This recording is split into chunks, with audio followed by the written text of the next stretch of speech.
لِكُلِّ نَبَإٍ مُسْتَقَرٌّ وَسَوْفَ تَعْلَمُونَ۔ ہر خبر کا ایک وقت مقرر ہے اور ان قریب تم جان لو گے۔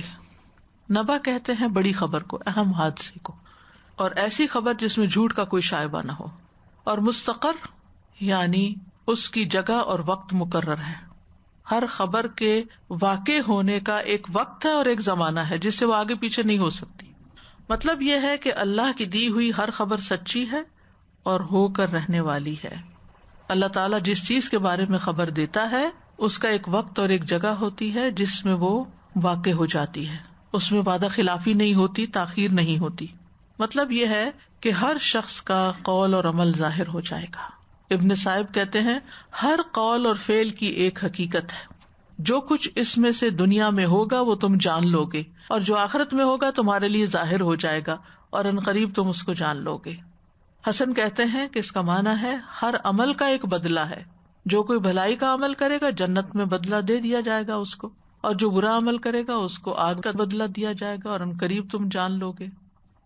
دنیا میں ہمیں ایک اختیار دیا گیا ہے کہ ہم جو چاہیں کریں، ہم میں سے ہر ایک کا دائرہ اختیار ہے جس کے اندر رہ کے ہم بہت سی چیزوں میں اپنی آزادی سے کام کر سکتے ہیں، لیکن افسوس یہ کہ بہت سے لوگ اس آزادی کا ناجائز فائدہ اٹھاتے ہیں اور دوسروں کے کاموں میں مداخلت کرنا، ان کو تکلیف دینا اور دوسروں پہ ظلم و زیادتی کرنا اور اپنا انجام بھول جاتے ہیں۔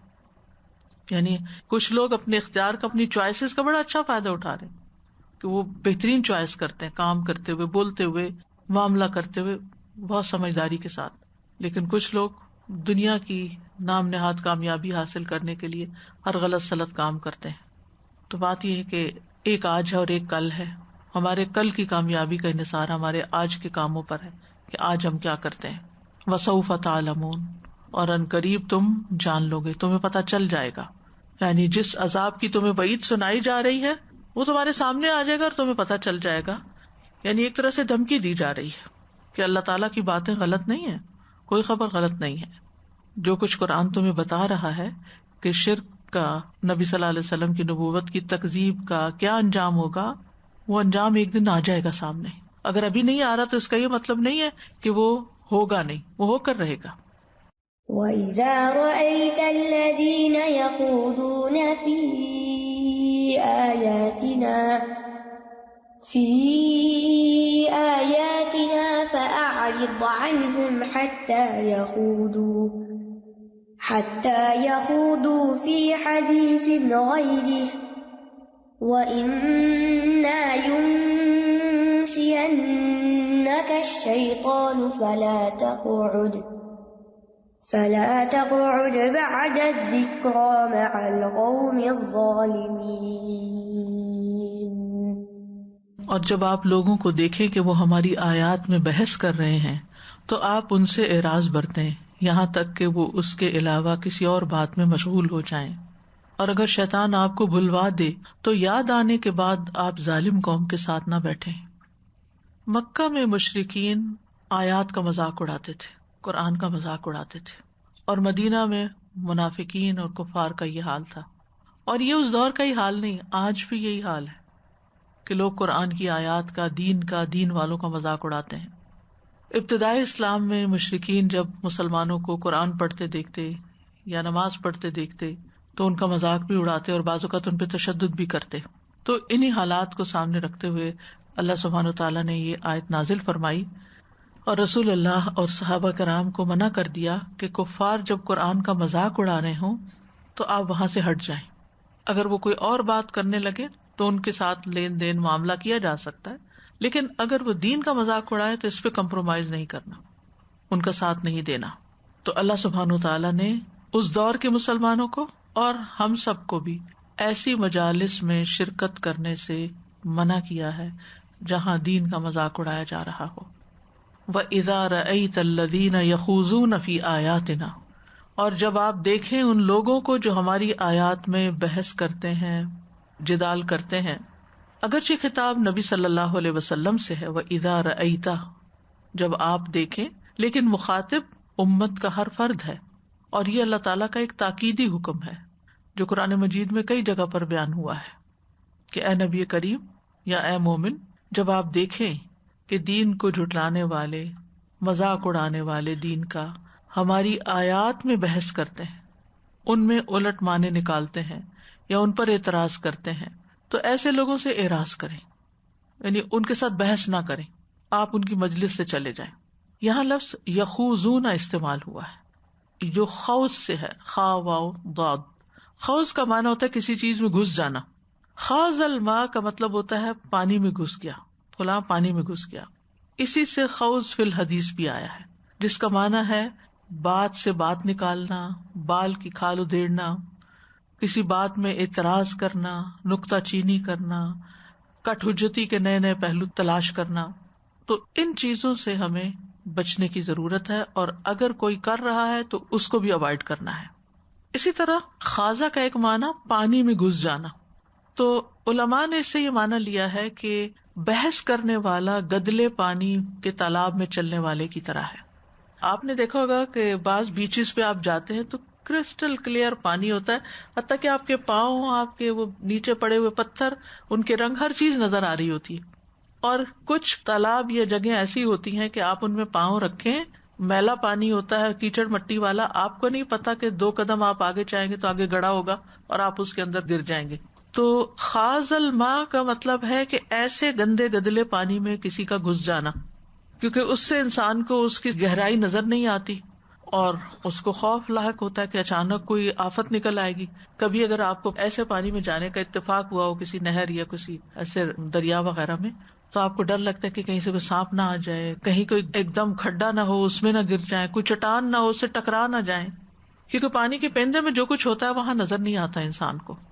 تو جو لوگ اللہ تعالی کی آیات کے غلط معنی نکالتے ہیں اور ان چیزوں میں پڑ جاتے ہیں جو ان کا فیلڈ نہیں ہوتا، جو ان کے بس کی بات نہیں کہ اس کا معنی نکال سکیں، یعنی وہ ایسے تالاب میں چل رہے ہوتے ہیں کہ جس میں وہ کسی گڑھے میں گر کے ختم بھی ہو سکتے ہیں.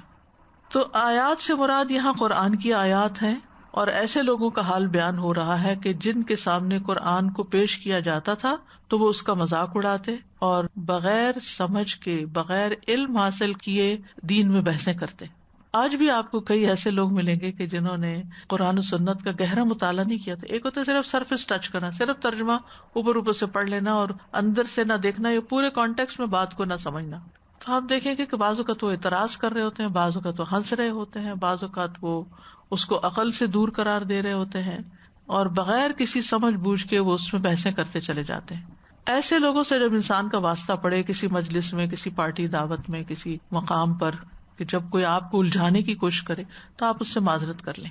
اذا خاطبهم الجاہلون قالوا سلاما، تو ہمارے بس کی بات نہیں ہے آپ کو سمجھانا، السلام علیکم، ہم اس میں نہیں پڑھنا چاہتے. آپ بے شک ہار مان لیں، وہ بہتر ہے بجائے اس کے کہ آپ اپنے کانوں سے قرآن کی بے ادبی سنیں. فرمایا فاعرض عنہم، ان سے اعراض برتیں، یعنی وہاں سے اڑ جائیں. حتی یخوضوا فی حدیث غیرہ، یہاں تک کہ وہ کسی اور بات میں مشغول ہو جائیں، ٹاپک چینج ہو جائے. یعنی اگر کسی اور ٹاپک پہ، کوئی پالیٹکس ہے، دنیا کا کوئی ٹاپک ہے جس میں وہ پڑے ہوئے ہیں اور آپ کو وہاں بیٹھنا پڑا تو کوئی بات نہیں، سن لیں ان کی بات، لیکن خود کوئی ایسی بات نہیں کرنی چاہیے جس کی آپ کے پاس دلیل نہ ہو. بعض لوگ لوگوں کے اوپر غلط بات کرتے ہیں، خاص طور پہ پالیٹیشنز کے بارے میں جھوٹے الزامات بعض اوقات ہوتے ہیں، تو ان کے پروپیگنڈے سے متاثر نہ ہو. جب کوئی کسی کے بارے میں بات کر، فلاں چور ہے، فلاں نے یہ کر دیا، فلاں، آپ کے پاس کیا دلیل ہے؟ کوئی دلیل نہیں، کوئی دلیل نہیں، کچھ نہیں کہہ سکتے آپ. اللہ کے یہاں پکڑ ہو جائے گی کہ آپ لوگوں کی باتوں میں آ کے کسی کے اوپر الزام تراشی شروع کر دیں. کوئی کہے تو آپ کے ہاں، اس کی ہاں میں ہاں نہ ملائیں. وہاں آپ نے بہت کانشیس رہنا ہے. کسی غلط بات کرنے والے کی، کسی فضول بات کرنے والے کی، کسی مذاق اڑانے والے کے ساتھ مل کے کسی کا مذاق نہ اڑائیں. بعض لوگوں کی عادت ہوتی ہے کہ وہ کہتے ہیں کہ چلو فلاں کا ریکارڈ لگائیں، اور بعض اوقات بالکل خواہ مخواہ میں دوسروں کا بےہودہ مذاق اڑانے لگتے. تو ایسے لوگوں کا بھی ساتھ نہیں دینا چاہیے، کیونکہ بعض اوقات ہم تالیاں بجا کے، ہنس کے، ہاں ہاں کر کے اس کا ساتھ دے کے تو وہ کسی ایک کو نشانہ بنا لیتے ہیں. تو یہ بھی غلط بات ہے. اسی طرح کچھ لوگ دین میں بدعات ایجاد کر لیتے ہیں اور ان میں ایسی مجلسیں قائم کرتے ہیں کہ جن کی کوئی دین میں بنیاد نہیں، نہ وہ کام نبی صلی اللہ علیہ وسلم نے کیا، نہ صحابہ نے کیا. وہ کرتے ہیں اپنے گھروں میں اور پھر ہمیں بھی بلا لیتے ہیں کہ آپ بھی آ جائیں، اور اگر آپ نہیں جاتے تو ناراض ہوتے تو آپ ان کو کہتے ہیں اچھا چلیں دوست ہیں چلے جاتے ہیں, اور پھر وہ غلط کام کر رہے ہوتے ہیں اور آپ بیٹھ کے دیکھ رہے ہوتے ہیں. تو اگر آپ کو جانا ہی ہے تو اس سے پہلے چلے جائیں یا بعد میں چلے جائیں, یا آپ اچھے الفاظ میں معذرت کر لیں. تو ایسی مجالس میں شریک نہیں ہونا چاہیے.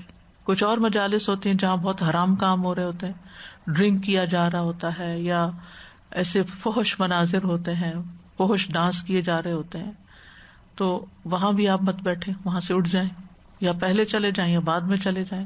کیونکہ جس انسان کے اندر ایمان ہوتا ہے, شعور ہوتا ہے, اس کے لیے لازم ہو جاتا ہے کہ پھر وہ اپنے عمل سے بھی تبلیغ کرے. دیکھیے ایک ہوتا ہے عبادات کرنا, کچھ لوگوں کی عادت ہوتی ہے وہ تہجد بھی پڑھتے ہیں, صدقے بھی کرتے ہیں, سب کچھ کرتے ہیں, لیکن منکر نہ چھوڑتے ہیں نہ منکر کو منکر کہتے ہیں, برائی کو برا نہیں کہتے, وہ برائی کرنے والوں کے ساتھ ہی شریک ہو جاتے. تو اس سے بھی بچنا چاہیے. یعنی دین مکمل نہیں ہوتا جب تک دونوں چیزیں نہ ہوں. ایک طرف آپ نے جو کرنے کے کام ہے وہ کرنے ہیں, اور دوسری طرف جو نہ کرنے کے کام ہے ان کو چھوڑنا ہے, تب آپ متقی بنیں گے, تب آپ کا تقویٰ جو ہے اسٹیبلش ہوگا, اور متقی لوگوں کے لیے جو وعدے ہیں وہ پورے ہوں گے. کیونکہ بہت سے حرام کام جو ہوتے ہیں وہ حلال کاموں کو اور نیکیوں کو بھی کھا جاتے ہیں.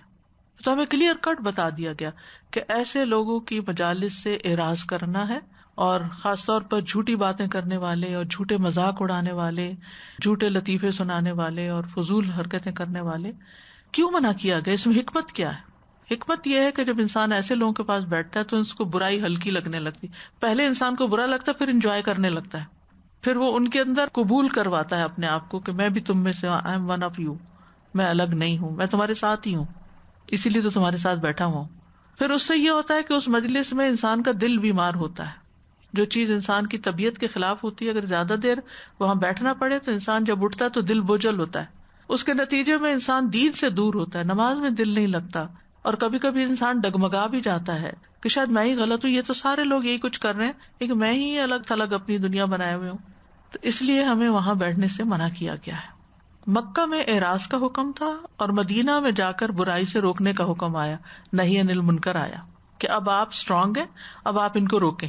لیکن پھر بھی انسان کبھی اسٹرانگ ہوتے ہوئے بھی روک نہیں سکتا, تو کم از کم دل میں برا جانے اور اپنے چہرے سے یا اپنے رویے سے یا اپنی عدم دلچسپی سے اظہار ضرور کرے کہ میں ایسی چیزوں میں انٹرسٹ نہیں لیتا, مجھے یہ پسند نہیں.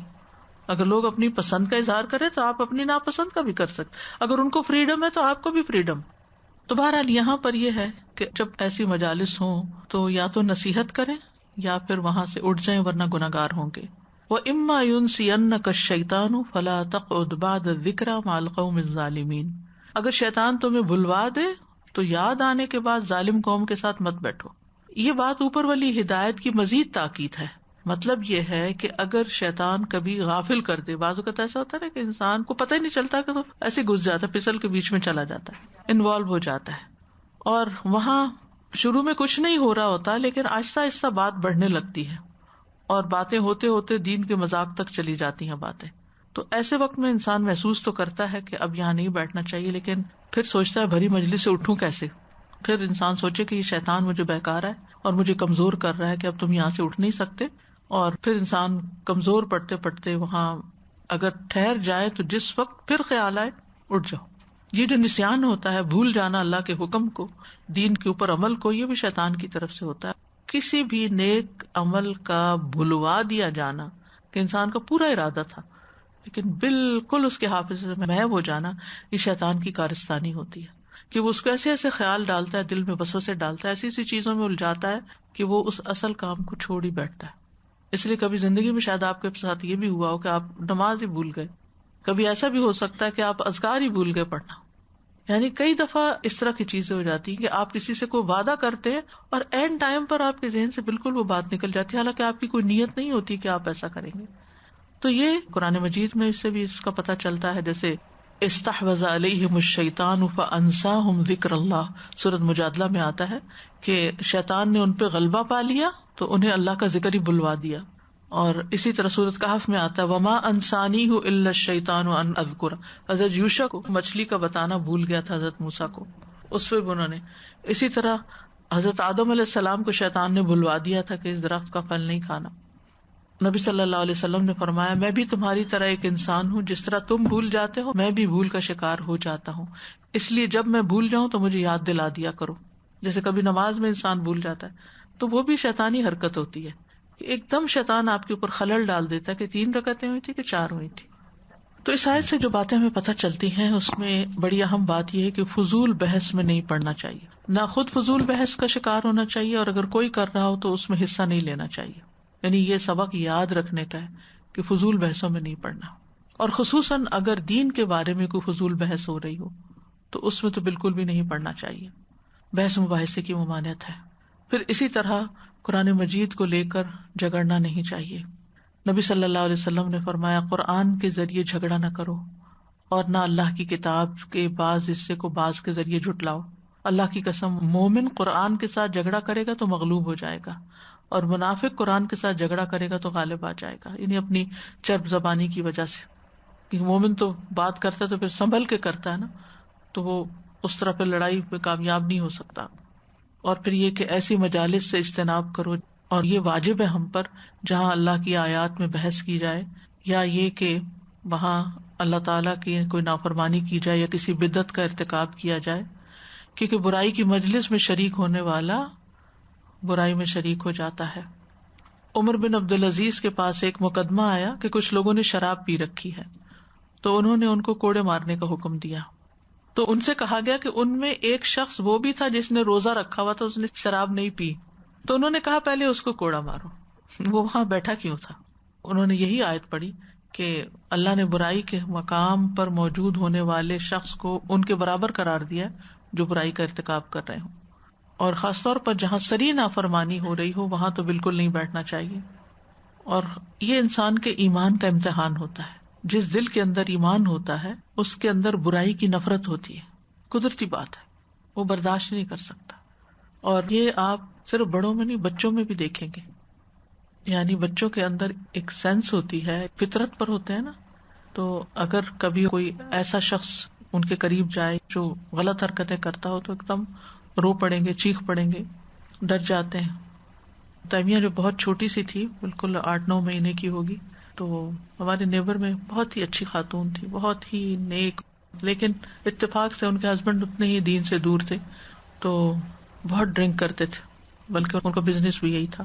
ایک خاتون میرے پاس آتی جاتی تھی، تو انہوں نے تیمیہ کو اٹھایا ہوا تھا. تو جو ہی ان کے ہسبینڈ پاس سے گزرے اور انہوں نے اس کو بات کی تو اس نے ایک دم چیخ مارنے شروع کر دی. تو واپس لے آئی میرے پاس، کہتے ہیں کہ آپ دیکھیں کہ بچہ کتنی پہچان رکھتا ہے، یعنی ایک دم محسوس کر جاتا ہے کہ کس ماحول میں ہوں میں. جی اسٹرینجر کا بھی وہ ایک ہوتا ہے، لیکن اس میں بھی ریئیکشن کا فرق ہوتا ہے. تو مضبوط ایمان کا تقاضا ہے کہ جہاں غیر شرعی کام ہو اس جگہ کو چھوڑ دیا جائے، اور منکر کو دیکھ کر اس کو روکنا ضروری ہے. اور کفار کی ایسی مجالس میں شریک ہو سکتے ہیں جہاں آیات کا مذاق نہ اڑایا جا رہا ہو. یعنی کوئی علمی سنجیدہ مجلس ہے، کوئی ان کے غمی خوشی کا کوئی موقع ہے جہاں پر کوئی دین کا مذاق نہیں اڑایا جا رہا، تو آپ شریک ہو سکتے ہیں. لیکن جہاں واضح شرکیہ باتیں ہو رہی ہوں یا غلط قسم کے کام ہو رہے ہوں تو وہاں مت بیٹھے. اور پھر یہ کہ اچھی بات کو بھول جانا شیطان کی طرف سے ہوتا ہے. وَمَا عَلَى الَّذِينَ يَتَّقُونَ مِنْ حِسَابِهِمْ مِنْ شَيْءٍ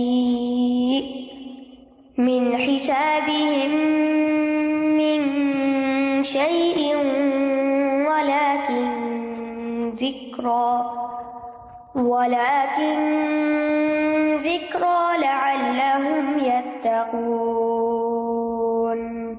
اور جو لوگ تقوی اختیار کرتے ہیں ان کے ذمہ ان ظالموں کے حساب میں سے کوئی چیز نہیں ہے، لیکن یاد دہانی کروانا ہے تاکہ وہ بچ جائیں.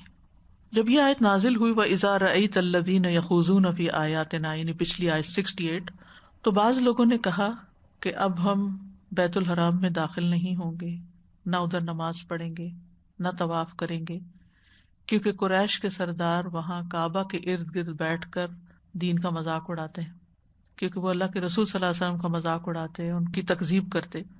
تو اس آیت کے اترنے کے بعد مسلمانوں نے سوچا کہ ہم وہاں نہ جائیں، تو ان سے یہ حرج دور کیا گیا کہ جو لوگ تقوی اختیار کرتے ہیں وہ اگر اپنی عبادت کے لیے حرم میں جا رہے ہیں اور خود شرک سے اور کبیرہ گناہوں سے بچتے ہیں اور ایسی مجالس سے بچتے ہیں، تو ان لوگوں کی ہنسی مذاق کا تم پر کوئی وبال نہیں، یعنی تم اپنے کام سے جا رہے ہو. اب یہ ایسے ہی ہے کہ بعض اوقات آپ جیسے مال میں جاتے ہیں، بعض اوقات وہاں کئی قسم کی حرکتیں ہو رہی ہوتی ہیں اور آپ وہ حرکتیں دیکھنے نہیں جا رہے ہوتے.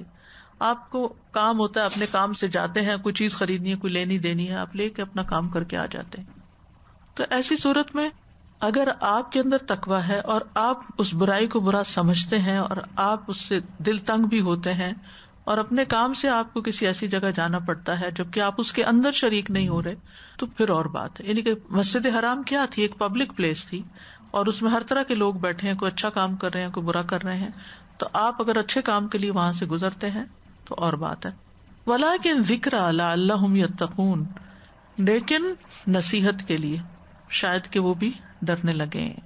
یعنی اگر مسلمان وہاں جاتے ہیں اور ان کو قرآن کے ذریعے سے اور احادیث کے ذریعے سے کوئی نصیحت کرتے ہیں تو اللہ تعالیٰ نے ان کو رخصت دی ہے کہ ان میں بیٹھ سکتے ہیں، لیکن صرف نصیحت کرنے اور واعظ کرنے کے لیے. اس آیت سے ایک بڑا اہم مسئلہ حل ہوتا ہے، اور وہ کیا کہ ہم مسلمانوں کے اندر بھی بعض گھرانوں میں، بعض خاندانوں میں ایسی مجالس ہوتی ہیں جو سراسر بدعت پر مبنی ہوتی ہیں، لیکن وہ آپ کو درس کے لیے بلا لیتے ہیں کہ آپ آ جائیں. اچھا، کچھ لوگ بہت اسٹرکٹ رویہ اختیار کرتے ہیں، نہیں چونکہ تم لوگ یہ بھی اور یہ بھی کرتے اس لیے ہم آپ کے یہاں درس نہیں کریں گے. نہیں، یہاں پر کیا بتایا جائے؟ ولیکن ذکرا، نصیحت کرنے جا سکتے ہو. یعنی مثلاً کچھ لوگ مہندی سے پہلے درس رکھ لیتے ہیں. اچھا، کچھ لوگوں کو بڑا اعتراض ہوتا ہے، یہ کیا بات ہوئی، پہلے اللہ کا نام لیتے پھر یہ کرتے. ابھی ایک دن میں تو آپ کے کہنے سے وہ تبدیل نہیں ہو سکتے جو سال ہر سال کی رسمیں چل رہی ہیں. اگر آپ کو انہوں نے کسی اچھی نصیحت کے لیے بلا لیا تو شکر کریں کہ آپ کا بھی ایک حصہ پڑ رہا ہے، تو آپ جا سکتے ہیں. آپ جا کے نصیحت کر کے سلام دعا کر کے نکل آئیں، آپ اگلی چیز میں حصہ نہ لیں، اور ہو سکے تو اچھے الفاظ میں ان کو سمجھائیں. ولیکن ذکر لعلہم یتقون، نصیحت کرو تاکہ وہ بھی تقوی اختیار کرے. صرف خود متقی بن کے گھر بیٹھ جانا ہی کافی نہیں، تاکہ وہ بھی بچ جائیں، ان کی بھی فکر کرو. تو یہ ایک استثنائی صورت بتائی جا رہی ہے.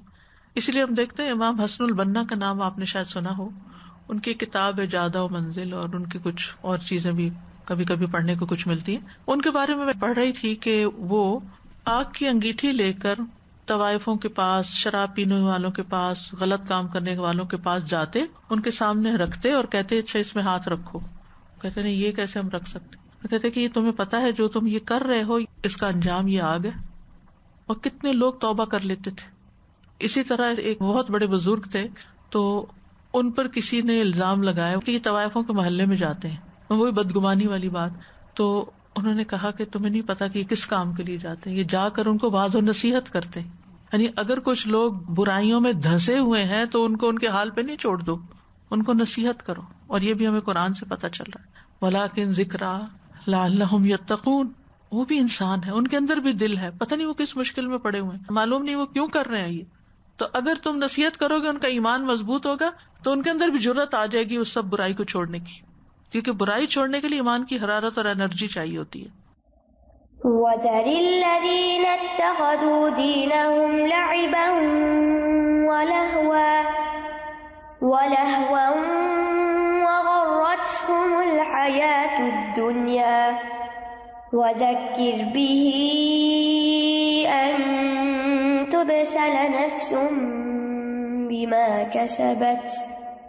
بِمَا كَسَبَتْ لَيْسَ لَهَا مِن دُونِ اللَّهِ وَلِيٌّ وَلَا شَفِيعٌ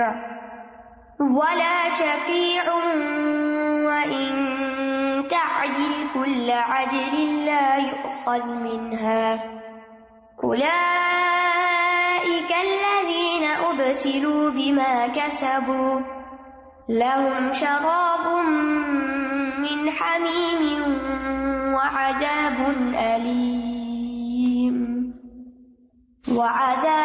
أَلِيمٌ بِمَا كَانُوا يَكْفُرُونَ.